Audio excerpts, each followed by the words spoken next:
Hey there, I'm Ashley, and this is New Day with Ashley. If you're looking for inspiration to make a difference and create lasting impact, then you're in the right place. Get ready to be encouraged by the stories of my guests who have taken risks, overcome challenges, and created opportunities. It's time to make the most of your new day.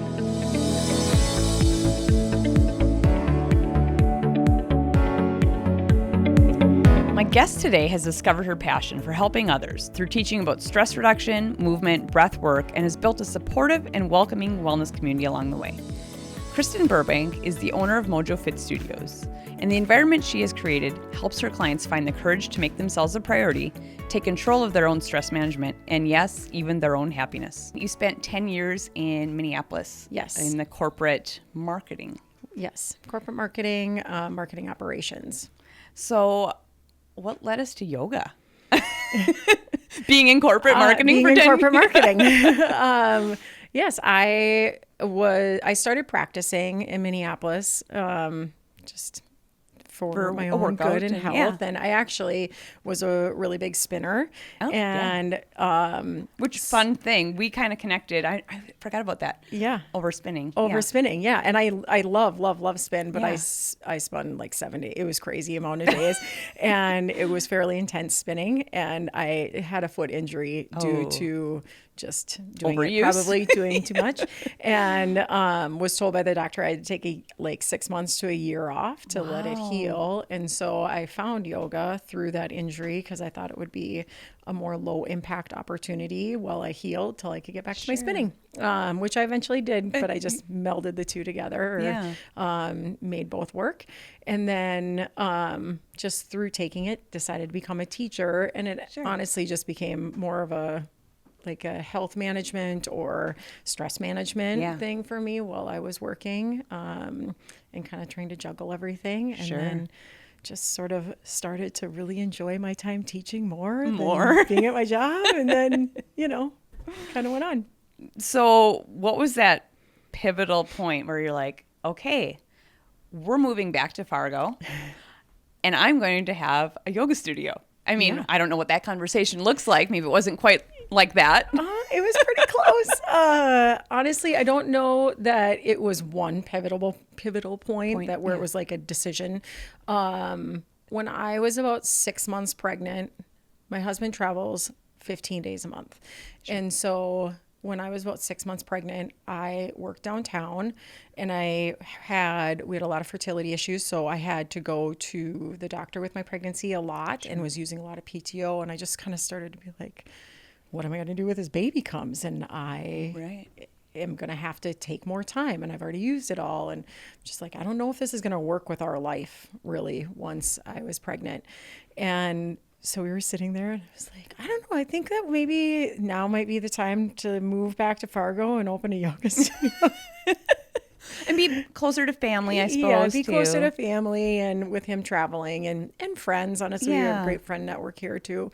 And it wasn't really a decision, more of like I'm going to just test the waters and see how it goes. And I ended up having Mia and I kept working and we didn't really make that final decision. And then I'd say the big moment was I had dropped Mia off at daycare that we were paying a crazy amount of money for and at 7 a.m. to get to work, sat in traffic. Okay.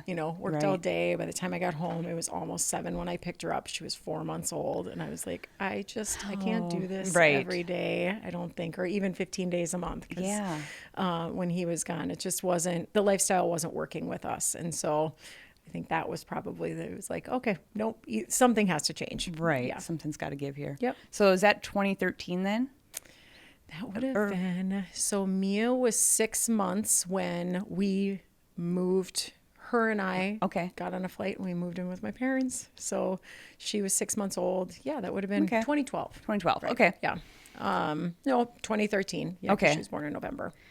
And so, did you see okay, now you're back here, and did you kind of know this is what we're doing when we come back to Fargo, or? Yeah, I initially kind of thought I would, again, looking at family lifestyle as a whole, knowing that we had just made the decision that an 8 to 5 restricted job was not going to work with us. It just wasn't. We weren't seeing each other as a family. We weren't going to be spending time. She was going to be in daycare. We were not juggling it very well.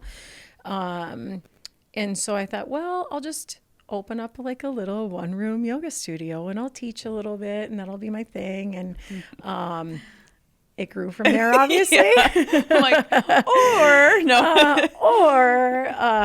Yeah, and some of that was I don't know, it just happened. It just sort of snowballed. It was something that worked with your schedule at the time then, kind of. It could kind of grow with your family too. And it still does, honestly. I work way more than 40 hours a week. I'm like, wait, you didn't work 8 to 5, now you work 5 a.m. Now I work 5 a.m. to like 11 and then sometimes 1 a.m. But I work way more than 40 hours a week, but it is juggled around our schedule, which just works better for us. Right. Yeah. And probably find more joy in that too. For sure.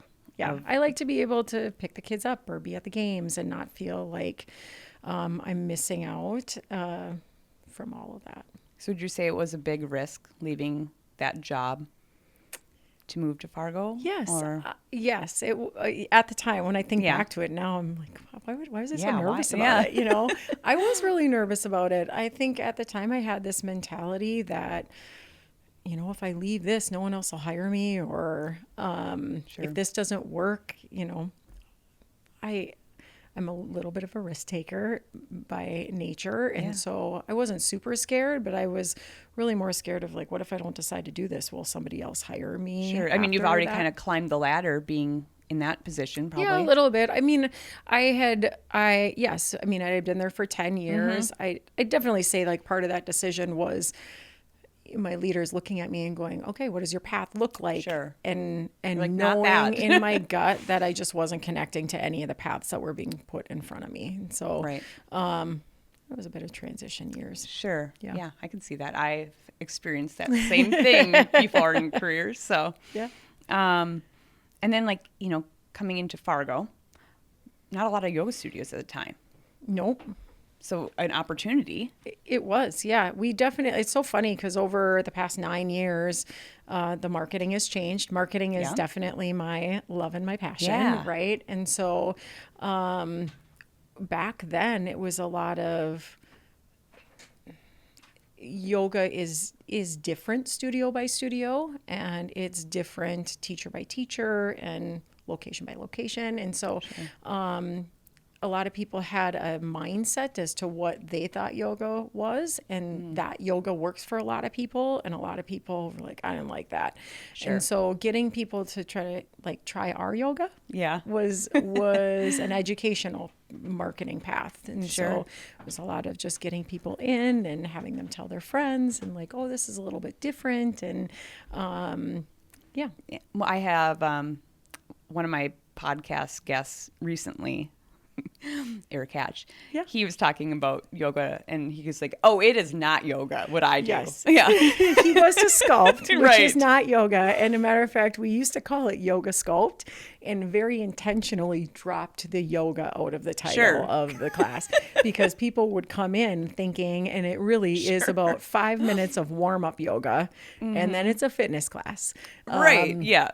And so we took yoga out of the title of that class, but he is a great sculptor. Yeah. And he does, he sculpts a lot with Danielle on Monday nights. And which is a fun class. You guys offer such a variety of classes. I mean, just looking at the schedule, I'm like, wow, there's like something for everyone, no matter like what level. I know I brought a whole group of couples. Yes, that was fun. And I did not tell them, it occurred to me, that they were doing hot yoga until earlier that day, but they were already signed up. Yep, they were committed, and they all did really well. They did. I was like, I am so proud of everyone that did this. Yes. So they did a great job. I think for people to kind of figure out what it is that you guys offer. Yep. So many different things. Of it's probably not what they had in their mind of yoga. Yes. You know? Well, I mean, I love all types of yoga, not even just the types that we teach, but that is one of my love and passions. And I just wanted to create a facility where you could get some of that, but honestly, our target market is roughly between the ages of 20 and 50. Sure. I mean, I know that's a really wide range, but probably really deep into that sort of post-college to mom age.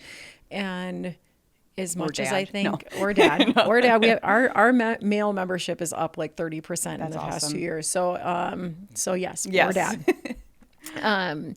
But the path that I lost my train of thought. I apologize. No, of just what you guys offer. Yes, we wanted to offer classes that were accessible quickly. I don't know how to say it better than that. Sure. Where as much as we would all love to say, oh, I'm going to work out for an hour today, and then I'm going to do a meditation class for an hour. That's just not the way our lives work anymore. I would love that, but and I fully believe in yoga and don't make time for that kind of practice. And so I wanted something where we could kind of give them both. We give them the physical practice, but also be able to hit with the breath and the mental practice as well. And so it's a little bit of a molding. Yeah. The two. And you have 2 locations. We do, yep. One in West Fargo, right off Veterans and 32nd. And then our North Fargo location is in the U32 building. Yeah.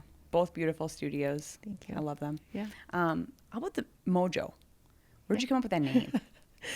I wish I had a really fun story for this. I really don't. Other than I'll give a nod to a childhood friend that I grew up with.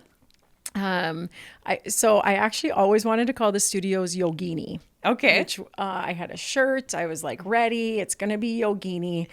And Does that brand exist? Anywhere? I'm sure that it does. Okay. Yeah. Yogini is like a female nod to the yogi. Okay, sure. Got it. And yes, you'll see it now that I Sure. say it. You'll see it around. Yeah. And I'm sure there are studios called. They owe you Yogi. that for that. Yes. Yeah. Or I was going to steal it from them. Either way. That was it. And then I had hired an old elementary school friend of mine, started a marketing company in Minneapolis, and I hired them to help me with the launch and the website and the branding and all of that.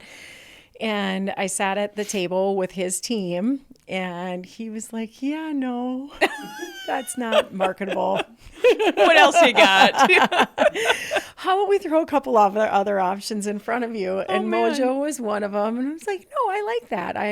It just resonated well. Yeah. It had a good ring to it. And so we kept it. And It seems upbeat and positive. It had the energy around it that we Right. wanted to, but it's not a spectacular story other than the Yogini vetoed. It was shut down. That's cute, Kristen. Yeah. However, not going to work. However, nobody's going to remember how to spell it.